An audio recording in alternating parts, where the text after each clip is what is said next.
So today I'm gonna talk further about flowing with life, coming out of the last episode I did, and part of flowing with life is slowing down. I need to slow the fuck down. And what I mean by that is primarily for me, mentally, I need to slow down. I've been needing to slow down mentally because my mind is busy. Not in terms of anxiety that maybe would have been a scenario several years ago for me, or as a teenager, etc., worrying about the future, but more daydreaming about the future and just thinking about all the things I want to do in the future, and going off into, I'm a Pisces, so I'm a daydreamer, and I go off into the fantasy of where I want to be and how great it's going to be and how it's going to check all of these boxes for me. And it's really nice to be there. It's fun. I don't want to completely stop doing that because it's really enjoyable. However, it can become almost obsessive sometimes. And if I am constantly over there in a reality that isn't real, in the future yet to exist, then I'm spending time in not in the present moment.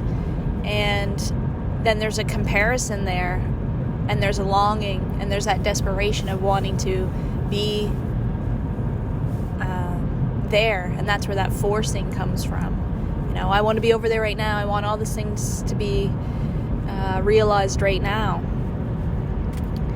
And so a key thing is when I'm busy in my head of all the things I want to be doing but can't necessarily do right now in the present moment, is to slow down and come into the present moment and be in reality, the only reality that exists, which is right now. And when I slow down and come into the present moment, which is really moving the attention out of my mind, out of the future, and into the present. So wherever attention goes, energy flows, is a nice little saying that I didn't make up, obviously. But it's so helpful because when you put your focus and your attention on the present moment, you can do that through looking at your surroundings.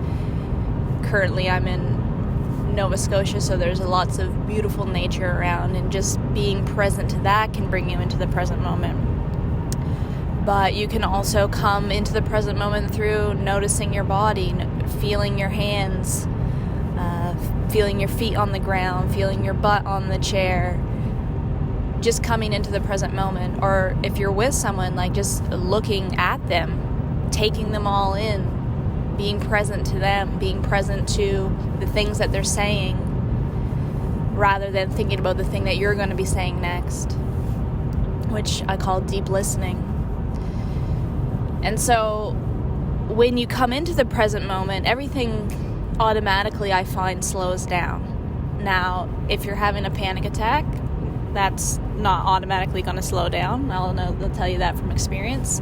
If you're in anxiety, that's a little different, and you need to, ride that out or do a few different practices to slow down your nervous system to bring you back into a safe space. But in general, if you're just busy making in your head, those small actions will really slow down time.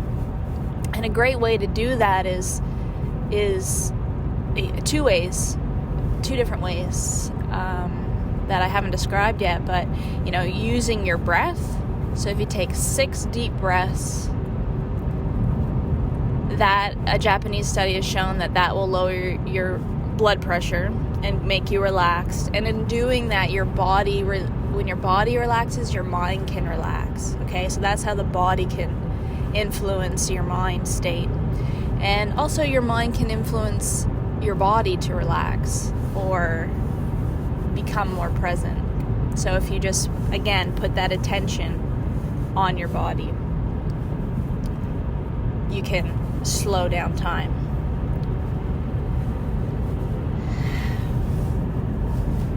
Now, what was the purpose of me talking about slowing down? Well, just that. Slowing down and coming into the present moment allows everything to flow and not be in resistance. And to also relaxing the body, you feel safe, and in feeling safe you can be curious. And in being curious, which I talk a lot about, maybe not in these episodes so far, but being curious allows for possibility.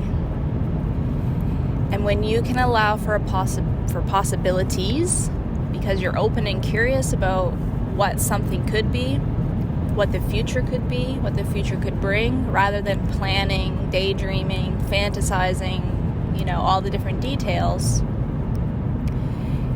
which is trying to control the outcome, you are open to the possibility that it could be even better than you imagined. And, often I've had this experience several times, is that, something manifests, something happens in your life, and you're like, oh wow, I couldn't even imagine that it would be this good, or couldn't even imagine that it would have worked out this way.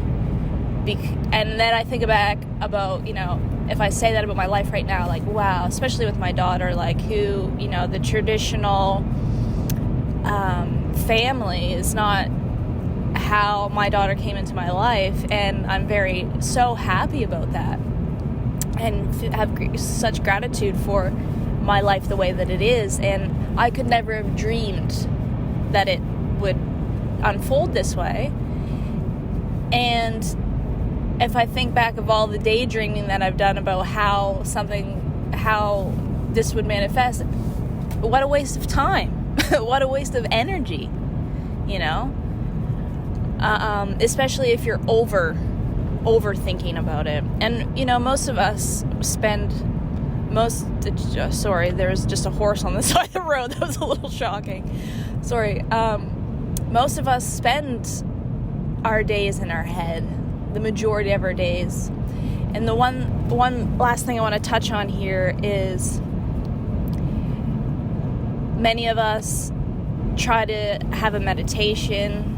Maybe you don't, but if you practice, try to do 5 minutes meditation, or you practice mindfulness, or you do your yoga, or you do something like that brings you into this place of presence, calming, and then we go back on autopilot for the rest of our day.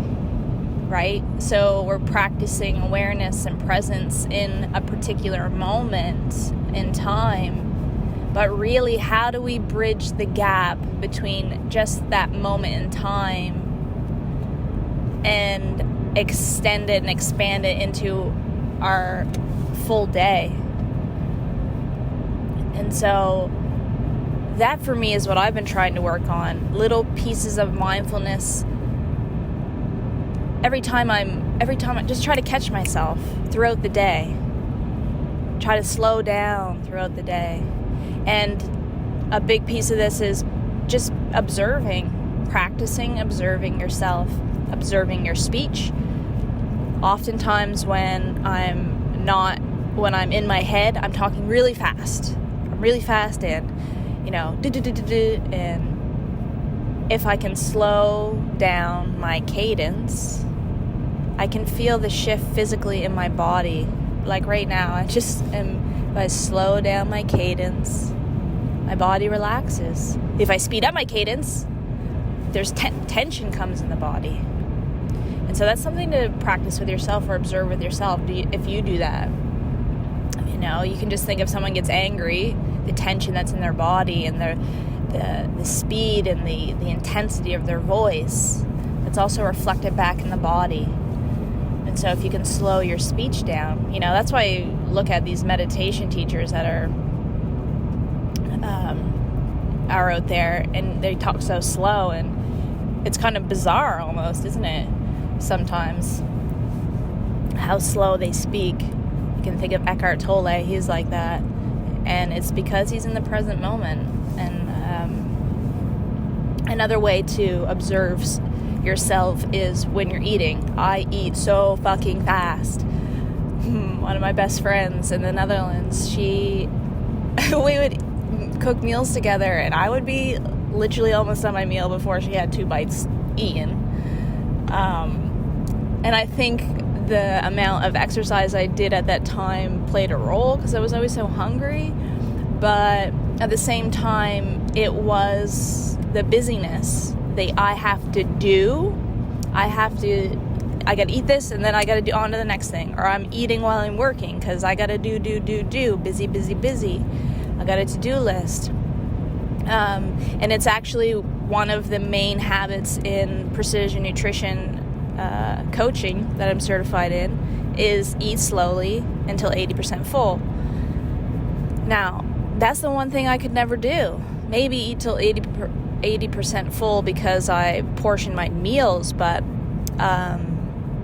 eat slowly, that was always so hard for me. And so that's something I'm focusing on now too, is when I'm eating fast, slow down. Slow the fuck down.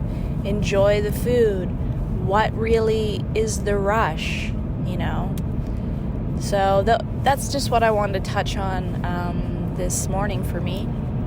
If you like this episode or any of my past episodes, please click like, subscribe to my channel. That lets me know that I should do more. And I really appreciate you listening. So have a good day. Bye-bye.